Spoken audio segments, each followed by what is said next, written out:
This channel does not promote any violent, harmful, or illegal activities. All content provided by this channel is meant for an educational purpose only. গতকাল ধুন্ধুমার পুলিশের গুলি চলে, আজ সেই মানিকচক থমথমে। মানিকচকের এনায়েতপুর যেন কার্যত স্তব্ধ হয়ে গেছে। একদিকে 12 ঘন্টা বন্ধের ডাক দিয়েছে বাম কংগ্রেস জোট, অন্যদিকে বাসিন্দারা আতঙ্কে। পুলিশের ভয়ে ঘর ছাড়া অনেকেই। এলাকায় চলছে পুলিশের ভারী বুটের টহল। রাস্তাঘাট বাজার জনশূন্য, বন্ধ দোকানপাট, প্রবল গরম। তার মধ্যে ঘন্টার পর ঘন্টা ধরে চলছিল লোডশেডিং।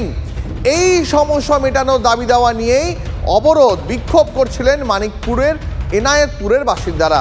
কিন্তু কি এমন হলো যার জন্য পুলিশের বিরুদ্ধে গুলি চালানোর অভিযোগ উঠল?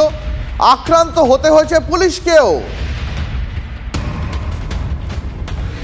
এখনো রাস্তাতে আগুনের চিহ্ন, রাস্তার একটা বড় অংশ জুড়ে কালো হয়ে রয়েছে, সাক্ষী দিচ্ছে কালকে এনায়েতপুরের সেই অগ্নিগর্ভ পরিস্থিতির। এই আগুনের চিহ্নের মতোই এই এলাকার মানুষের মধ্যে ক্ষোভ উত্তেজনা সেইভাবেই কিন্তু ধিকি ধিকি জ্বলছে। গোটা এলাকাটাতেই একেবারে স্তব্ধ হয়ে রয়েছে।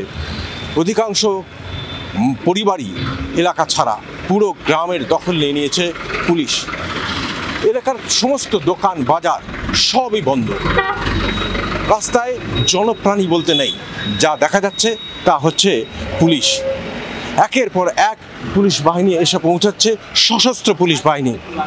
শুধু কি দোকান বাজার বন্ধ, একরকম এনায়েতপুর উচ্চ মাধ্যমিক বিদ্যালয়টি পর্যন্ত। এই স্কুলের ভেতরেও রয়েছে পুলিশ এবং কিছুক্ষণ অন্তর অন্তরই এই এনায়েতপুরের বিভিন্ন জায়গায়, বিভিন্ন গলিতে গলিতেই শুধু শোনা যাচ্ছে পুলিশের বুটের শব্দ। এখনো পর্যন্ত গুলিতে আহত 2 জন চিকিৎসাধীন।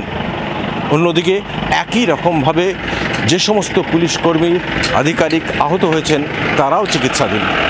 কিন্তু সাধারণ মানুষের যে নিতান্তই যে চাহিদা বিদ্যুতের, সেটা কবে পূরণ হবে এখন সেটাও স্পষ্ট হয়নি। কবে এই এনায়েতপুর আবার স্বাভাবিক ছন্দে ফিরবে সেটাও এখন স্পষ্ট নয়। মালদার মানিকচকের এনায়েতপুর থেকে ক্যামেরায় মুজিবর শেখের সঙ্গে শুভতোষ, TV9 বাংলা।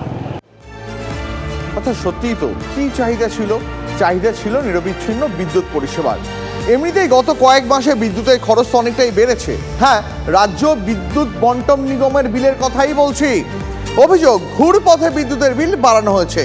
বিল দিতে গিয়ে গ্রাহকরা কুল কিনারা খুঁজে পাচ্ছেন না, খরচ বাড়ছে, তাও পরিষেবা তিমিরে।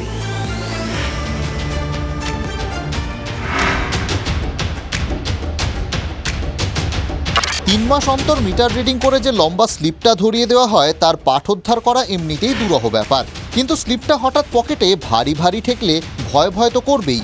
গ্রাহক বুঝতে পারছেন বিদ্যুৎ বাবদ খরচটা হঠাৎ বেড়ে গিয়েছে বেশ খানিকটা।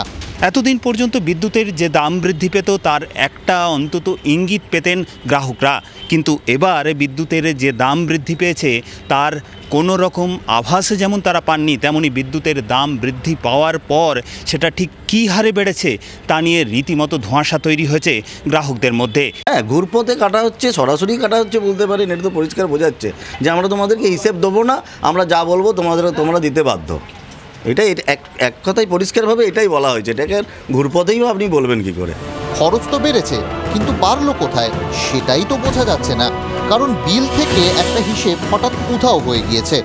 এই 5/2/2024 যে বিল তৈরি হয়েছে সেই বিলে দেখা যাচ্ছে যে এখানে এনার্জি চার্জেস যে 2493 টাকা 90 পয়সা রয়েছে, সেটাও আবার কিভাবে দিতে হচ্ছে গ্রাহকদের তার একটা ডিটেইল এখানে লেখা রয়েছে। অর্থাৎ ফার্স্ট 102 ইউনিটের জন্য 5 টাকা 4 পয়সা হারে বিদ্যুতের বিল দিতে হয়েছে। পরবর্তী 78 ইউনিটের জন্য 6 টাকা 33 পয়সা হারে, তারও পরবর্তী 120 ইউনিটের জন্য 7 টাকা 12 পয়সা হারে, এবং তারও পরবর্তী যে 84 ইউনিট রয়েছে সেটার বিদ্যুতের বিল দিতে হয়েছে 7 টাকা 52 পয়সা হারে। এই যে বিদ্যুতের এনার্জি চার্জেসের যে ডিটেলস, সেই ডিটেলসটাই হঠাৎ করে উধাও হয়ে গেছে পরবর্তী যে বিল 3 মাস পরে যে বিল জেনারেট হয়েছে সেই বিলের ক্ষেত্রে। এই জায়গায় কিন্তু একেবারে ফাঁক। এনার্জি কনজাম্পশনের হিসেবে যে ফাঁক, সেটাই কি আমাদের পকেটের সেই ফুটো যা দিয়ে আরও কিছুটা সঞ্চয় গলে গিয়ে সরকারের খাতায় জমা হচ্ছে? খরচ কোথায় বাড়লো সেটা পুরনো ও নতুন বিল খতিয়ে দেখলেই বোঝা যাবে। পুরনো মাসুলে প্রথম 72 ইউনিট 5 টাকা করে, পরবর্তী 56 ইউনিট 6 টাকা 24 পয়সা করে, পরবর্তী 85 ইউনিট 6 টাকা 89 পয়সা করে, অর্থাৎ এভাবে বাড়ে।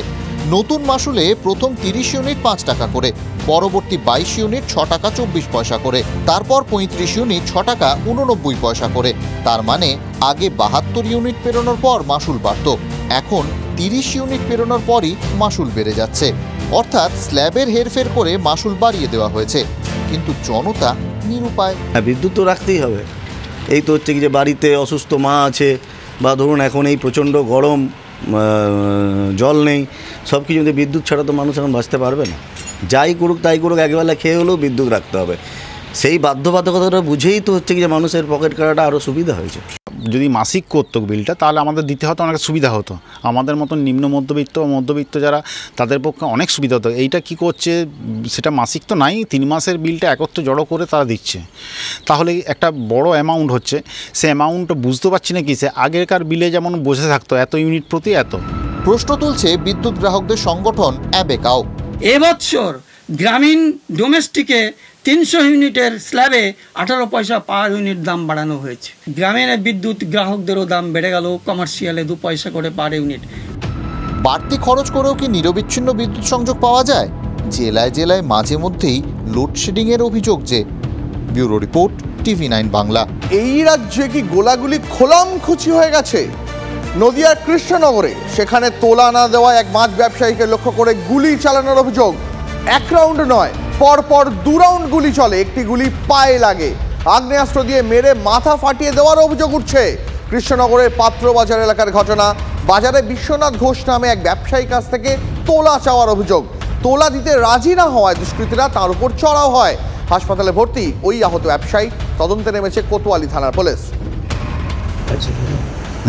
বাজারে গিয়েছিলাম, দিয়ে টাকা চাইছে,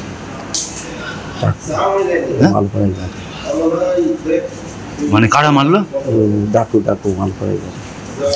ও কি করে? ও ক্রিমিনাল, কালকে জেল থেকে ছাড়া পেয়েছে। জানি না, গিয়ে পয়সা চাইছিল, টাকা চাইছিল, মানিব্যাগ পেয়ে নিয়েছে, মোবাইল পেয়ে নিয়েছে, দিয়ে ধাক্কা মেরেছি। হঠাৎ আমাকে মারতে আরম্ভ করে দিল, দিয়ে মেশিন বের করে পালিয়ে যাচ্ছে যখন ভাইগুলি করেছে। ভাইগুলি করেছে? কটা গুলি করেছে? 2টো করেছে, 1টা লেগেছে। মারলো ওরা তো ক্রিমিনাল, প্রচুর বড় ক্রিমিনাল ওরা। যে মেয়েছে তার নাম কি? সৈকত হালদার, আর ডাক নাম ডাকু। ও 2 দিন আগে জেল থেকে বেরোলো। ও এরমই করে, গুলি করে, কোপ করে, ঠিক আছে। ওরা 3 জন ছিল। আর আমাদের যখন যাচ্ছিলাম তখন একটা মদ খাওয়ার পয়সা চাইছিল। মুর্শিদাবাদেও শুট আউট। বহরমপুর থানার কাজীপাড়ায় চলল গুলি। গুলিবিদ্ধ ঈদ মোহাম্মদ নামে একজন ব্যবসায়ী। মুর্শিদাবাদ মেডিকেল কলেজ হাসপাতালে চিকিৎসাধীন। ব্যবসার সামগ্রী নিয়ে বাড়ি ফেরার সময় কাজীপাড়ায় এক রাষ্ট্রায়ত্ত ব্যাংকের সামনে গুলিবিদ্ধ হন তিনি। বাইকে করে এসে 8 থেকে 10 জনের দুষ্কৃতীদের দল হামলা চালায় বলে অভিযোগ। জমি সংক্রান্ত পুরনো শত্রুতা ও ব্যবসায়িক বিবাদের জেরেই ঘটনা বলে দাবি আক্রান্তের।